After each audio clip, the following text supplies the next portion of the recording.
very good morning to all of you from our wonderful gospel hosts and myself. And God bless you this morning. And today I just want to stress upon the Mosaic Law in the sense that the Mosaic Law, which are the 10 Commandments, and which is the moral law of God. Now, usually when we talk about the whole law, we are referring to the Mosaic whole law, and those are really divided into 3 sections. First of all, you have the moral law, which are the 10 Commandments, and then you have the ceremonial law or the ecclesiastical law, which deals with worship and sacrifices and offerings according to the Old Testament.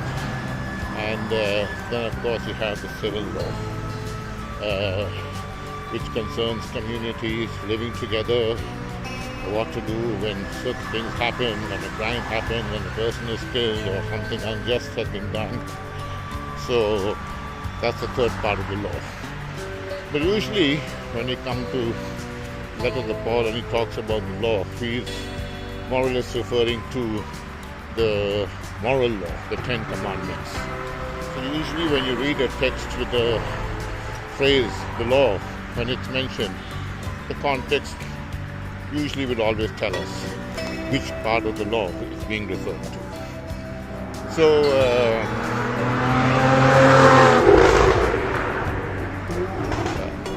coming back to the law, the 10 Commandments that you will find in the book of Exodus chapter 20, the 10 Commandments which Moses received from the Lord God on Mount Sinai.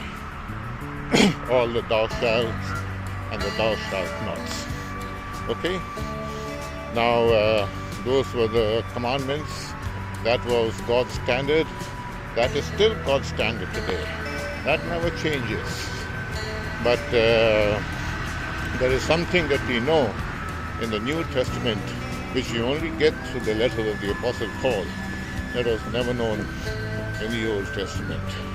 According to the Old Testament, when a particular law was broken, then the procedure and the instruction was that you had to get a particular type of sacrifice depending on the kind of sin or the kind of fall or which law was broken.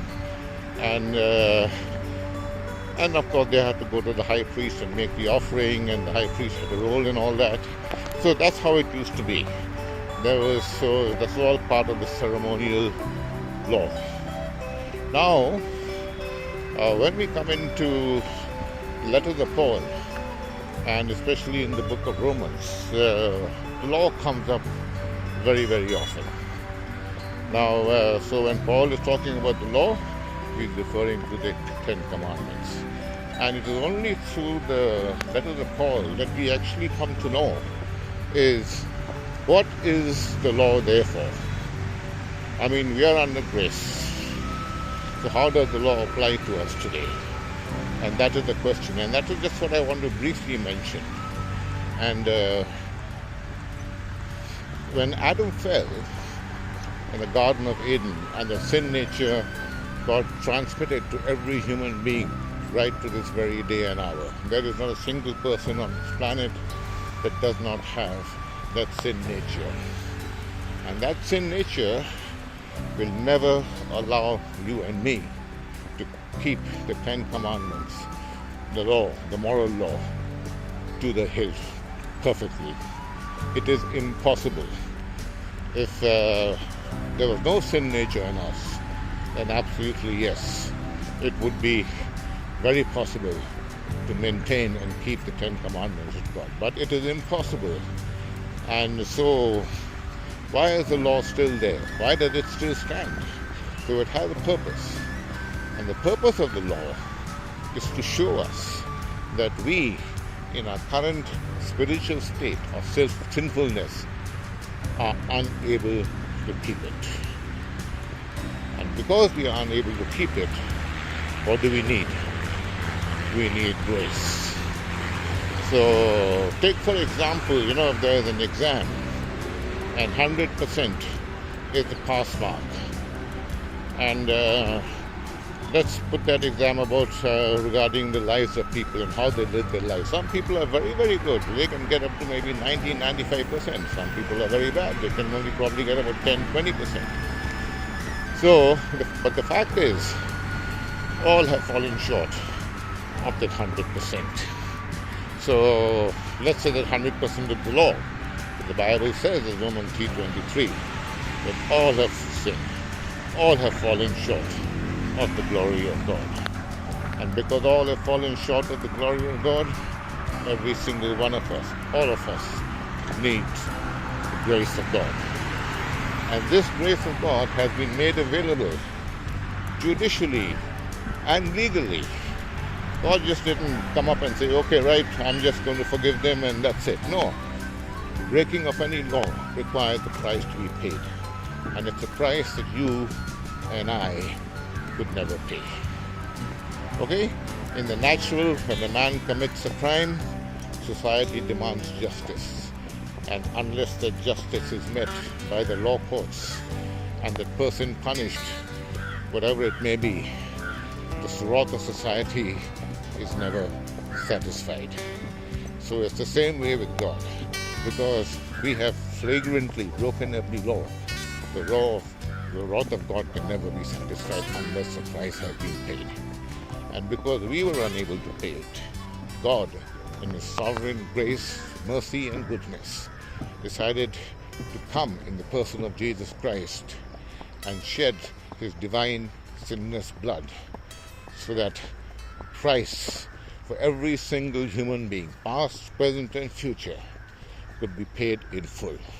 And hence, God could judicially release His grace upon all mankind. And that grace is available today. And we know when something is of grace, we don't get to work for it. We deserve to fail. But grace passes us. So do keep that in mind. And that's the reason why the law is there. If people who boast of, say that I have never done anything wrong and I've led a good life, show them the 10 Commandments. It takes humility to accept that you have broken it one way or the other. In fact, when Jesus Christ came, when they talked about, for example, adultery, as far as the Jews were concerned, they were just referring to the act of adultery. Jesus Christ says, well, if you have such a thought in your mind, it's as good as committing adultery. You get angry with the person or your brother without cause, that equates to murder.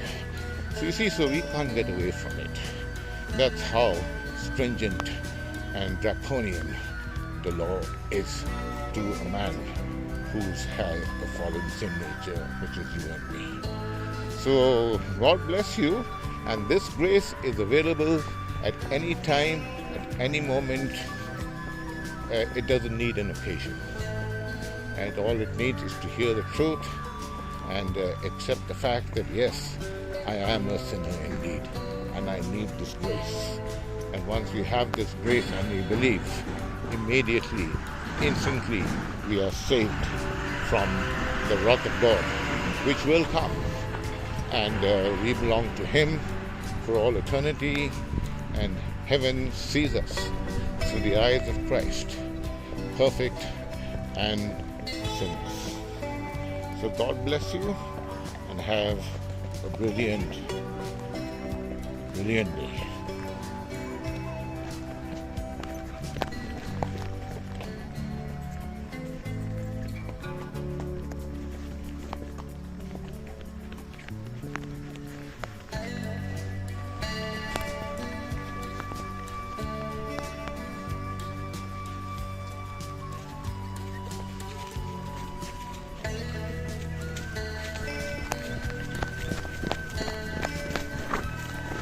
Good.